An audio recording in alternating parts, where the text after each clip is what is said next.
Bonjour Stéphanie, bonjour à tous. Le Conseil économique, social et environnemental publie un rapport très alarmant sur les hôpitaux publics de la région Centre-Val de Loire. La cause, un déficit de personnel médical. La délégation du Berry du Secours catholique va mettre en place une boutique mobile dans le Cher. Objectif, créer du lien et rompre l'isolement. Dernière ligne droite pour le grand débat national, l'abbaye de la Prée a décidé de faire participer ses résidents. Ils ont eux-mêmes choisi les thématiques du débat. RCF en Berry, le journal Hugo Sastre. Les hôpitaux publics de la région Centre-Val de Loire dans le dur, selon un rapport publié par le CESER, le Conseil économique, social et environnemental de la région. Le problème, un déficit de personnel médical. Cela cause une dégradation d'un certain nombre de services dans les hôpitaux.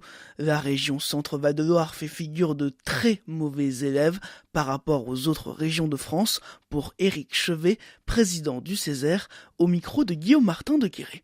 C'est une situation assez catastrophique.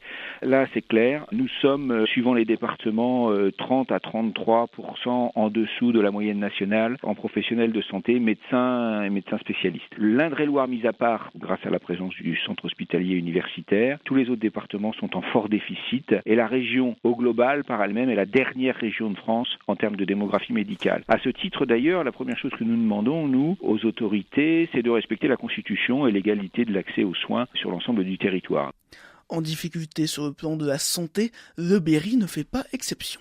La situation, elle a défrayé la chronique, que ce soit la problématique des urgences à Bourges, que ce soit la problématique du maintien de certains services sur Vierzon, que ce soit évidemment la maternité du Blanc dont on a beaucoup parlé sur l'hôpital Châteauroux-le-Blanc. Bien évidemment, la situation est assez dégradée.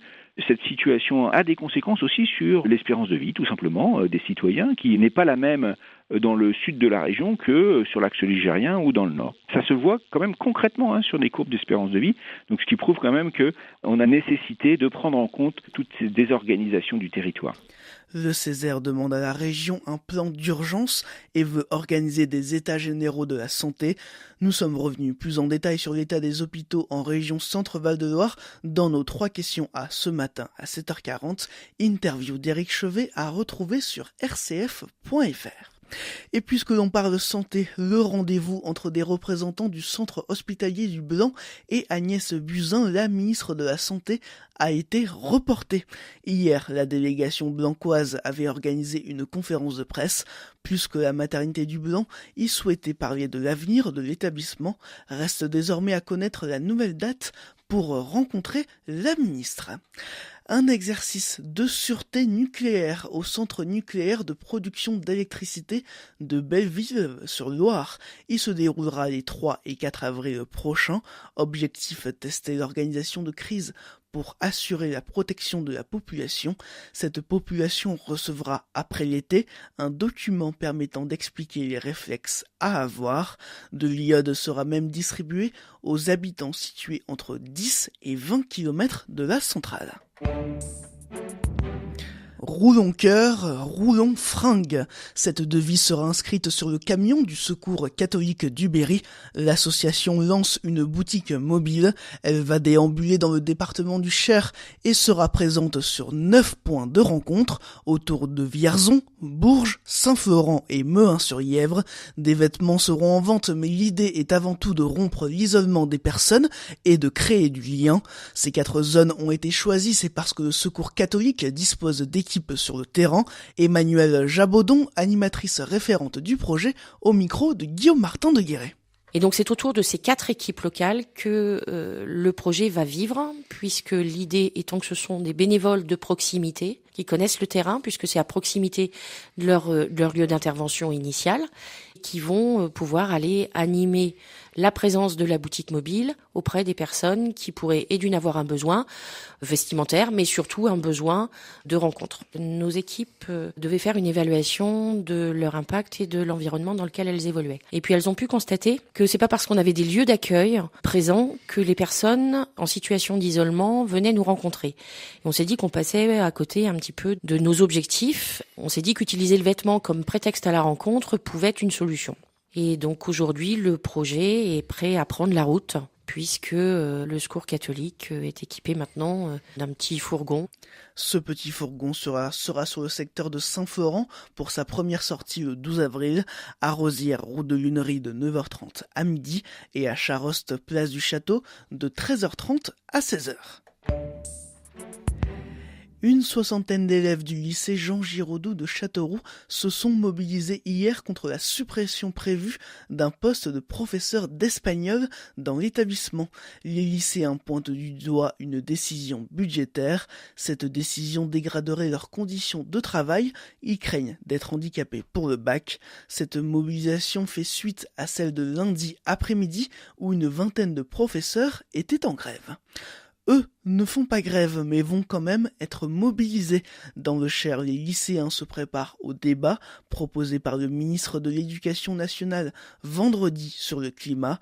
Selon le Berry républicain, à Vierzon, les lycées Henri Bresson et Édouard Vaillant en organiseront un. À Bourges, le lycée Marguerite de Navarre n'a rien prévu. Dans l'Indre, une association s'est créée, Mouvement de la jeunesse pour le climat. Il démarche des lycéens pour une manifestation vendredi à 10h, place de la République à Châteauroux. Un débat, les personnes âgées souhaitent aussi en avoir et participer au grand débat national. Une dizaine d'entre eux sont accueillis par l'abbaye de la Prée pendant l'hiver. Elle a donc organisé 5 débats sur diverses thématiques, le maintien à domicile, les transports, la santé, la relation avec les administrations et la démocratie et citoyenneté. Ces thèmes ne sont pas ceux décidés par le président de la République pour le grand débat national. Ils ont été choisis par les résidents. Un sentiment prédominé lors de ces temps d'échange, selon Philippe Gallet, directeur d'établissement pour les petits frères des pauvres. Beaucoup de craintes effectivement exprimées lors de ces temps de débat, beaucoup aussi de colère sur la manière dont ils sont mis à l'écart de la société aujourd'hui, alors que c'est eux qui ont construit cette société pendant des années. Et aujourd'hui, ils se sentent plus écoutés. Et ce qui était intéressant aussi, c'était de voir qu'ils étaient aussi force de proposition, notamment par rapport à la question des administrations.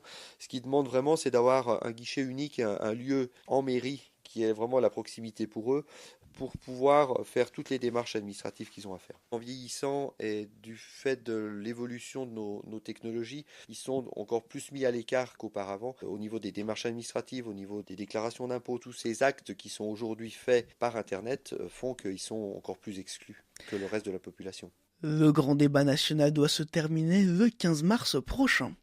Une réunion pour fonder un comité de vigilance citoyenne. C'est l'objectif de la CGT des cheminots de Bourges et Vierzon. Ils souhaitent contrecarrer les plans du gouvernement selon leurs propres termes. La CGT craint un abandon des lignes secondaires et un recul du service public. La réunion aura lieu demain à 17h30 à l'Union départementale CGT du Cher. L'établissement français du sang lance un appel aux dons urgents dans le Berry. Il a besoin de 465 poches de sang et de plasma par semaine dans le Berry. Il est actuellement entre 400 et 440. Une collecte de sang est organisée aujourd'hui à Châteauroux de 13h à 18h30. De la pluie est prévue aujourd'hui dans le Berry. Ce matin, il va faire 5 degrés à Péracé, 6 à la Châtre et à Vesdin, 7 à Lunerie. Cet après-midi, la pluie devrait être plus importante dans le Cher et l'Est de l'Indre. Il fera 10 degrés à Villequier et à la Champenoise, 11 à Bourges.